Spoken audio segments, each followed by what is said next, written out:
Welcome to our channel, Book by Book. We take influential ideas from uh, psychology, personal development, hmm basically books that can make a difference, and we break them down. Right. Give you actionable steps, things you can actually use in your life, your career, right away. And today we're getting into a really foundational one. It's Carol S. Dweck's 2006 book, Mindset, The New Psychology of Oh, Success. yeah, this book was huge. I mean, it wasn't just a bestseller. It genuinely shifted how people thought about talent, about Yeah. education, even about business. It had a massive impact. Absolutely. And maybe, for you listening, you felt that kind of internal friction sometimes where you feel stuck, maybe Yeah. in your job or trying to learn something new, even in relationships. hmm And it doesn't feel like it's something external holding you back. It feels internal. Maybe you've even caught yourself thinking, oh, I'm just not a natural presenter, or I'm terrible at managing my time. Those kinds of labels we give ourselves. Right. We sort of accept them as fixed truths. And what Dweck's research does, which is so powerful, is it reframes that completely, that feeling of hitting an invisible wall. Yeah. She argues it's almost never about a real fixed lack of talent. It's almost always about your mindset, your fundamental belief about your own abilities, and crucially, your potential to change those abilities. And that's the key, isn't it? It's not just positive thinking like, oh, feel good about yourself. Not at all. It's an actual evidence-based way to rewrite that internal story, shifting from I'm no good at this to something much more active, like, okay, I can get better at this. It'll take work, strategy, but I can improve. Exactly. And that's the core idea Dweck puts forward. It sounds simple, but the implications are just Uh, huge. The beliefs you hold about your own abilities literally shape the path your life takes. How Well, think about it. If you believe your intelligence or your talents are fixed, I am what I am, then everything looks different than if you believe you can grow, I can become what I choose to work towards. It changes how you see failure, how you take how criticism. much effort you're even willing to put in, I guess. Precisely. It dictates everything. Let's really unpack the stakes here. If you think talent is fixed, like you only get a certain amount, Okay. then every challenge, every tough project, every difficult conversation, it becomes this high-stakes test. It's like, am I good enough or not? Right. And failure isn't just a setback. It's like proof that you don't have it, whatever it is. That sounds stressful. It's incredibly threatening. Mhm. But if you manage to cultivate a genuine growth mindset, that whole fragile structure just collapses, challenges. They actually Okay. become interesting, opportunities to learn something. Okay, so instead of dreading them. You might even seek them out. Yeah. And feedback, even tough criticism, becomes useful information. It's data you can use. Uh-huh. And effort. The fixed mindset sees effort as proof you're not naturally gifted. If I have to try this hard, I must not be smart. Exactly. But the growth mindset sees effort as the way, the path to actually getting good at something. It's dignified, it's necessary. And that explains something Breck points out, right? That it's not always the person with the most raw talent who ends up succeeding. Absolutely. So often, it's the person with the mindset that drives them to keep learning, keep pushing, keep getting back up after setbacks. The mindset can be more powerful than the initial talent level. Okay, so let's dig into that foundation then. Understanding these two ways of seeing the world, these two lenses, as Dweck calls them. Let's start with the fixed mindset. Right. The fixed mindset. At its core, it's the belief that your fundamental qualities, your intelligence, your artistic talent, maybe even your personality are just static traits. They're fixed. Like you get dealt a hand of cards at birth, and that's it. Pretty much. You have a certain amount of intelligence, a certain amount of talent, and that's your lot. Dweck says it's like they're carved in stone. Wow, okay. That sounds limiting. What does that actually do to someone's behavior? How does it show up? Well, the biggest thing is this constant nagging need to prove yourself over and over again. Because if your worth is tied to these fixed traits, You have to keep demonstrating that you have them. exactly, which makes people incredibly risk averse. Think about it. Why take on a challenging project if failure might expose that, oh, maybe you're not as smart or talented as you want people to think? So you stick to what you know you're good at. Right. You avoid challenges because failure feels like a verdict on your fundamental ability. And it also explains why people with a fixed mindset can feel threatened by other people's success. How so? Well, if success and talent are limited resources, like slices of a pie, then if someone else gets a huge slice, It means there's less for you. Or your slice looks smaller in comparison. precisely, their success somehow diminishes you. It's a zero-sum game. Dweck summed it up perfectly. She said something like, when you're in a fixed mindset, You believe your qualities are carved in stone, and then you become the person you're afraid you are. Oof. That's powerful. It really is like a self-imposed prison. You're so busy looking smart, you don't actually focus on getting smarter. That's exactly. Okay, Yeah. so let's flip the coin. Let's talk about the growth mindset. The more liberating one, hopefully. Definitely. The growth mindset starts from a completely different place. It's the belief that your basic qualities, intelligence, skills, abilities, they aren't fixed. They can be cultivated, developed. Oh, just by wanting it. No, not just by wanting it. Through dedication, hard work, using the right strategies, and crucially, learning from your mistakes and setbacks. It's about committing to the process of getting better. Okay, so how does that change behavior? It flips everything on its head. Instead of avoiding challenges, you start to embrace them. You see them as, well, necessary for growth, like lifting weights makes muscles stronger. Struggle makes your brain stronger. So setbacks aren't the end of the world. Not at all. You persist. You see obstacles as like puzzles to solve or signs you need to adjust your strategy, not reasons to just give up. You actively seek out feedback, even criticism, because it's information. Data. Exactly. And you can actually celebrate other people's success because it shows you what's possible. It can be inspiring, not threatening. You can really see this difference in schools, can't you? That's where Dweck did a lot of her early research. Oh, absolutely. Imagine two students in a tough class. Student A, fixed mindset, starts struggling and thinks, see, I'm just not a math person. I knew it. Better drop the class before I totally fail and look stupid. They avoid asking for help too, right? Because that would just confirm they're not smart enough. Exactly. But student B, growth mindset, struggles and thinks, okay, wow, this is harder than I thought. I'm struggling now, but I bet I can figure this out if I put in more practice and maybe get some help. So they go to office hours, they work with a study group, they see mistakes on practice tests As clues about what they need to work on. And Dweck's research shows, again and again, that student B, regardless of their starting aptitude, almost always ends up doing better in the long run. It really comes down to those lenses, doesn't it? The analogy you mentioned, how you interpret events. It's perfect. Think of mindset as the lens you wear. The fixed lens looks at a failure, say, you lose a big client and the interpretation is immediate. I'm incompetent. I screwed up. This proves I'm not cut out for this. It's personal. It's permanent. Okay. But the growth lens looks at the exact same event, losing the client, and the interpretation is totally different. It takes the sting out. It becomes, okay, that didn't work. What can I learn from this? What part of my approach failed? How can I adapt my strategy next time? So the event is the same, but the meaning you assign to it, and therefore what you do next, is completely different. Completely. One lens sees a dead end. The other sees a detour sign pointing towards a new path forward. One shuts you down, the other fires you up to try again, but smarter. Okay, so we understand the two mindsets, the two lenses. But if someone recognizes, yeah, I think I lean towards a fixed mindset, especially in certain areas, how do they actually start to shift? Right, the practical side. Yeah. And this brings us to one of Dweck's simplest, but maybe most profound tools. It's lesson 2, the power of yet. Yet. Yes. Just the word yet. Just the word yet. That sounds almost ridiculously simple, doesn't it? But think about the internal narrative.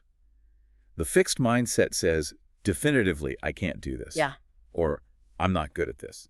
Full stop. End of story. Okay. Adding yet completely transforms that statement. I can't do this yet. I'm not good at this yet. Ah, I see. It's like opening a door that the first statement slammed shut. Exactly. It's a cognitive lifeline. Does two crucial things. First, it acknowledges the present reality. Okay, yes, you are struggling right now. You haven't mastered this skill yet. Doesn't deny the difficulty. But second, it immediately injects the idea of the future. It creates space for development, for learning, for future action. It changes the endpoint from a permanent judgment, I am bad at this, to a temporary status, I am currently learning this. It's like the difference between saying a building is condemned versus saying it's under renovation. Perfect analogy. One is final. The other implies progress and potential. Let's apply to work. Say you're looking at a job description for a promotion, and it requires skills you don't feel you have. Okay, the fixed mindset reaction is probably, nope, not qualified, can't do it, not even going to apply. Right. Instant shutdown. Right. Resignation.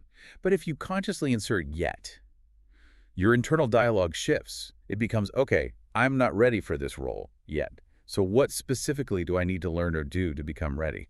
So it forces you into problem-solving mode. Exactly. It moves you from passive resignation to active planning. What skills do I need? Can I take a course? Can I find a mentor? Can I volunteer for a project that would give me relevant experience? Yeah. Yet prompts action. And that action itself probably starts building confidence even before you're fully ready. That's key. The process activated by yet starts to fuel itself. You're investing in that future possibility. Dweck uses this lovely analogy of a sapling. A young tree. Yeah, you might be like a small sapling right now. Maybe you feel undeveloped, not very strong, easily knocked over by challenges. Okay. But that sapling has the inherent potential to grow into a huge, strong tree. And yet is like the water and the sunlight for your mind. It's the mental nourishment. It doesn't make growth instant or effortless, but it keeps you going, reminding you that growth is possible. It fuels the persistence needed to get there. So that mindset choice really changes how we face difficulty. Which brings us to lesson 3, how the two mindsets deal with risk and challenges. Right. We touched on this, but it's critical. The fixed mindset, because it's all about protecting that sense of innate ability, it actively avoids risk.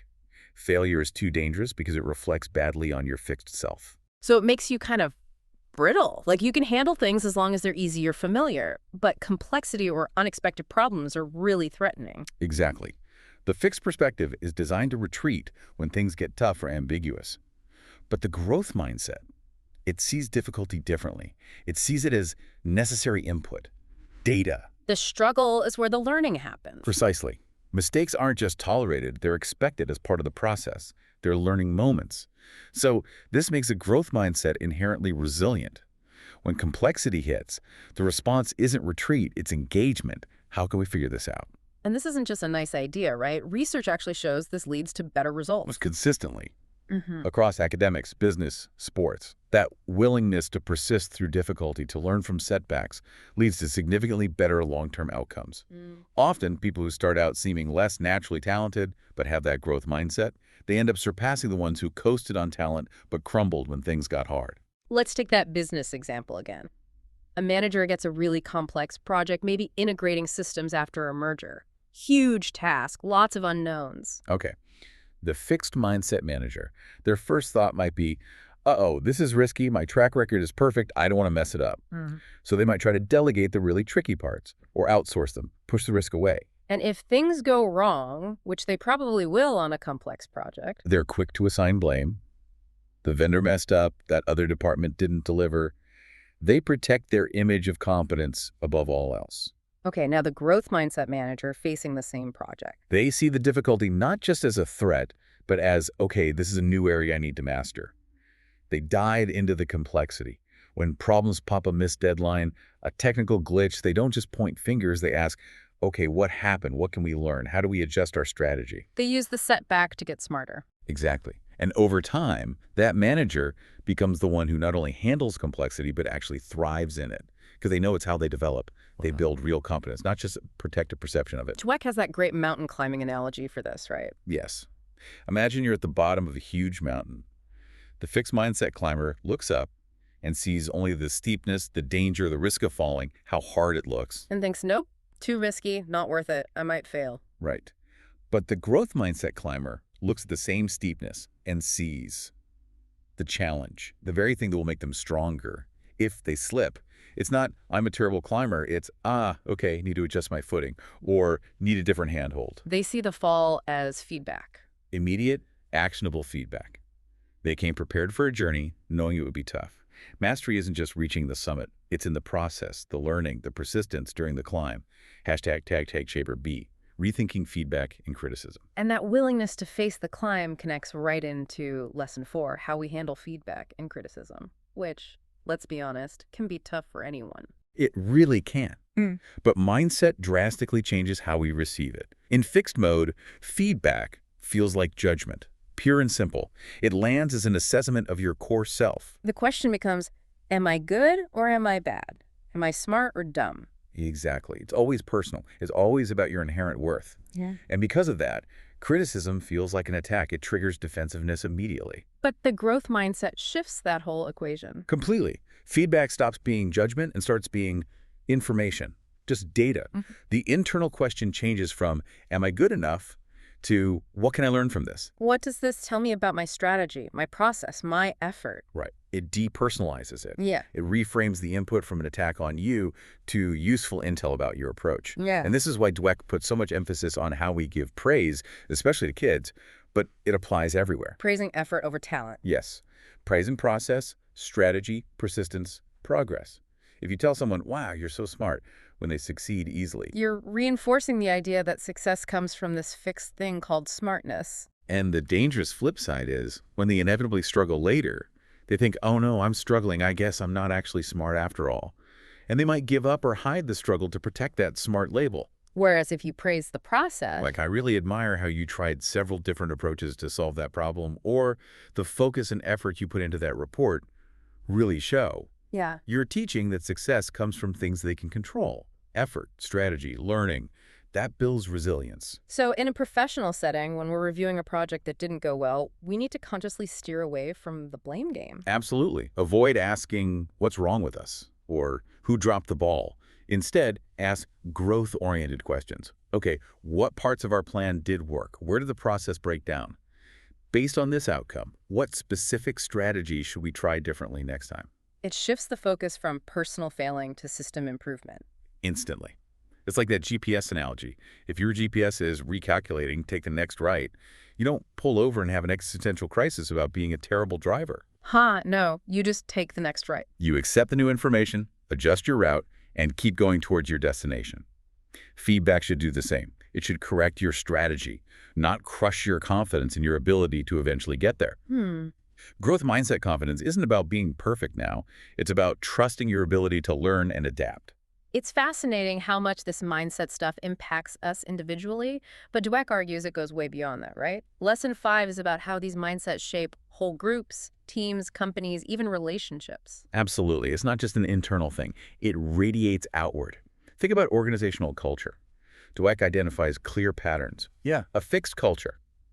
It's often permeated by anxiety. Anxiety about what? About status, about looking smart, protecting your position. In these cultures, risk-taking that might lead to failure is heavily discouraged because failure makes people look bad. It often leads to information hoarding, siloed departments. People protecting their turf. Exactly. Blame is common when things go wrong. People might be afraid to speak up or challenge the status quo because it could threaten established leaders or norms. It's very static, very resistant to change. Dweck uses the museum analogy here, doesn't she? Yeah, it's perfect. Like a museum, the main goal is to preserve what's already there, past achievements, existing reputations. Protect it all from damage or change, even if that means becoming stagnant. Okay, so what does a growth culture look like in contrast? It's built on totally different principles. Learning, collaboration, valuing effort, celebrating progress, adapting quickly. Risk isn't seen as just a threat. It's understood as a necessary ingredient for innovation. So failure is treated differently. Completely. It's treated as data, an opportunity to learn and iterate. This kind of culture feels more like a laboratory. Always experimenting, testing, evolving. Right. It's dynamic. Change isn't resisted. It's part of the process. Think about the leaders in these two cultures. A fixed mindset leader tends to judge people based on perceived talent and punishes mistakes harshly. Whereas a growth mindset leader, They actively encourage smart experimentation. They might say, let's try this new approach. It might not work, but what are the key things we're guaranteed to learn from the attempt? They share stories about people who struggled, persisted, and improved, not just the superstars who seemed to get it right immediately. and this applies in personal relationships too. It's not just business. Oh, profoundly. Think about a couple hitting a rough patch. Communication issues, maybe trust problems. A partner with a fixed mindset might think, see, this proves we're just not compatible. Or worse, there's something fundamentally wrong with them or me. Like the relationship itself is a fixed entity that's either good or bad. Exactly. Right. But a partner with a growth mindset sees that same difficulty as a challenge to work on together. Okay, our communication isn't working. What new strategies can we learn? How can we practice getting better at this? They see the relationship itself as something that can be developed and improved through effort and learning. The problem is a curriculum, not a verdict. ##B, supporting concepts for deeper understanding. This is all really powerful.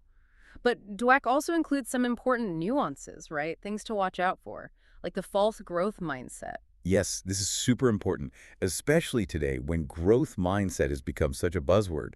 A false growth mindset is when someone says all the right things. Oh, I love challenges. I embrace failure. But their actual actions don't match. So they talk the talk, but don't walk the walk. Exactly. When the pressure is actually on, they revert to fixed behaviors. They might still avoid real challenges, get defensive about feedback, or focus only on tasks where they know they'll succeed easily. Why does that happen? Sometimes it's social pressure. Everyone wants to sound like they have a growth mindset. Other times, people genuinely confuse just working hard with having a growth mindset. They put in tons of effort using a flawed strategy, fail, and then conclude, well, I tried really hard. I guess I just don't have the talent, instead of realizing their strategy needed to change. So recognizing that gap between what you say and what you actually do under pressure is key. It's essential for real change. You have to be honest with yourself. Another important point is domain specificity. Meaning you don't just have one mindset for everything. Right. It's not monolithic. You might have a really strong growth mindset about your career. You love learning new skills, taking on challenges at work, but you might have a very fixed mindset about, say, your artistic abilities. I can't draw a straight line. Or your fitness level. I'm just not built for running. Okay, so you can be growth-oriented in one area and fixed in another. Yes, and the good news is you can work on shifting those fixed areas individually. You don't have to change everything all at once. You can apply these growth principles strategically to the domains where you feel stuck. And that brings us back again to praising process versus talent. Seems like a recurring theme. It's fundamental to fostering growth, both in others and in yourself. Praising innate talent, you're a natural, feels good in the moment, but it reinforces that fixed idea. Yeah. You either have it or you don't. It creates fragility. Because if you don't have it, what then? Right. But when you praise the process, I love how you kept trying different ways to solve that, or the preparation you did really paid off, or even in your self-talk, okay, that was hard, but I stuck with it and tried a new tactic. You're reinforcing the belief that success comes from things you can actually control and develop. Effort, strategy, resilience. That builds a much stronger foundation. Okay, so understanding all this is the first step, but lesson 6 is really about the doing, actually changing your mindset. And Dweck is clear, this isn't like flipping a switch, right? Not at all. It's a journey. It takes conscious effort, time, and consistent application. It's about retraining deep-seated beliefs and reactions. So how do you actually do that retraining? Dweck offers a really practical 4-step mindset change process. It's a way to consciously intervene when that fixed mindset voice pops up. Okay, step 1. Step 1 is recognize your fixed mindset triggers. You need to become aware of when that voice shows up. Is it when you face criticism? When you see someone else succeed? When you think about trying something new and difficult? Maybe you feel that urge to avoid a meeting where you might look unprepared. You have to notice the pattern. Become a detective of your own thoughts. Okay, step 2. Step 2, understand the underlying beliefs. Ask yourself, what's this fixed voice really protecting me from? What am I actually afraid of? Usually it boils down to a fear of being judged, of looking incompetent, of failure proving you're somehow fundamentally lacking. You have to name that core fear. Got it. Step 3. Step 3 is crucial. Talk back with a growth-oriented voice. This is the active intervention. When the fixed voice says, don't ask that question, you'll sound stupid, you consciously counter it with a growth voice. Asking questions is how I learn. Even if it's a basic question, getting clarity is more important than looking smart. You're essentially replacing the negative self-talk with a strategic, learning-focused alternative. Giving the fear-based voice a new, more productive script. And step 4. Step 4 is take action and repeat the new habit. You can't just think your way to a new mindset. You have to act your way into it. Take a small, concrete step aligned with the growth voice. Yeah. Ask the question. Volunteer for a small piece of the challenging project. Practice that skill for just 5 more minutes. Then notice the outcome. Did the world end? Probably not. You probably learned something. And you have to keep doing it. Repetition is key. It sounds like rewiring a house, that metaphor you use. Exactly. You can't instantly rip out all the old, faulty wiring in your brain. You have to identify the specific circuits, those stubborn, fixed beliefs that are causing problems. Then you consciously replace them with new, growth-oriented wiring. And you test them, one by one. Right. And you keep testing them. Over time, as you consistently use the new circuits, they become stronger, more automatic. The old fixed mindset wiring doesn't vanish overnight. It'll try to short-circuit things. Yeah. But gradually, the whole system starts running more effectively on the new growth principles. It takes patience and persistence. Hashtag tag B8, actionable takeaways for immediate application. Okay, that process makes sense. But for listeners who want to start, today, what are some immediate, actionable things they can do? We pulled out 8 key takeaways from the book. Yeah, let's make this really concrete. First one, maybe the simplest. Catch your fixed mindset voice and add yet. Make it an automatic reflex. Hear yourself think, I'm not good at this. Immediately correct it, internally or even out loud. I'm not good at this yet. That's your new baseline. Okay. Simple but powerful. Second. Embrace one small challenge this week. Pick something you'd normally shy away from because it feels risky or difficult. Volunteer for something slightly outside your comfort zone. Ask that question you're hesitant about. Just deliberately step into a little bit of productive discomfort. Number 3. Reflect on failure strategically. Next time something doesn't go as planned, don't just feel bad or blame someone. Grab a piece of paper and ask. 1. What specific thing did I learn from this? And 2. What's one concrete next step or different strategy I will try? Shift from rumination to action planning. Love that. Fourth, focus praise on process, not person. When you give feedback to colleagues, kids, friends, anyone consciously focus on their effort, strategies, choices, progress, instead of, you're a genius. I was really impressed by how you broke down that complex problem. This applies to self-talk, too. Good one. 5th. Use growth language in your self-talk. Try to actively replace I can't with questions like, okay, what can I try here? Or how can I improve this? Or what resources could help?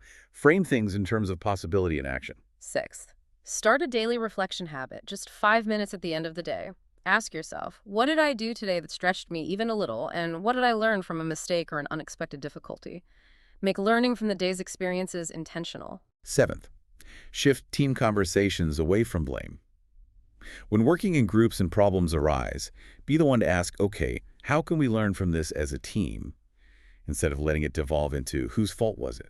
Focus on collective learning and process improvement. And the last one, number 8. Create a mini growth plan. Pick one specific area where you feel stuck in a fixed mindset. Maybe a hobby, a skill at work, even a relationship dynamic.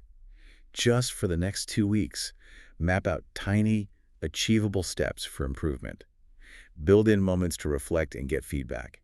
Treat it like a small experiment in growth. Those are great. It really feels like these small, consistent actions are what add up. They shift you from that constant pressure of having to prove you're good enough To a much more sustainable and ultimately more successful mode of just focusing on improving, step by step. Hashtag tag outro. So, wrapping up our look at Carol Dweck's mindset, it really is more than just a self-help book, isn't it? It's like an invitation to completely rethink what talent and potential even mean. Absolutely. We've seen how the fixed mindset builds these invisible barriers, limiting what you think is possible and what you're willing to try. While the growth mindset actively tears those barriers down, it opens up this huge landscape of possibility that you might have thought was closed off to you. And when you start applying these ideas, it changes more than just your results. It kind of changes your identity. Yeah. You stop being defined just by your accomplishments at one point in time. And start being defined by your ability to learn, adapt, and grow over time. Yeah. Which feels much more resilient, much more real. It really is. Remember Dweck pointing out that people in a fixed mindset are actually pretty bad at estimating potential, their own and others. Yeah. By adopting these growth principles, you're basically equipping yourself to be more accurate and probably more ambitious about what's achievable. In a world that puts so much emphasis on quick wins and visible results, Dweck's work is this powerful reminder that the real engine of long-term success in anything really is that commitment to learning, that resilience in the face of setbacks. That fundamental belief that you can get better. Systematically. Every day. So the question we want to leave you with today, thinking about everything we've unpacked from mindset, is this. Are you ready to shift focus? To move away from just being defined by your current abilities and really embrace the ongoing, sometimes challenging, but ultimately incredibly rewarding journey of becoming better? If you found this book summary helpful, please subscribe this channel for more such helpful book summaries and share it with others and like it, which will motivate us to keep bringing the best book summaries.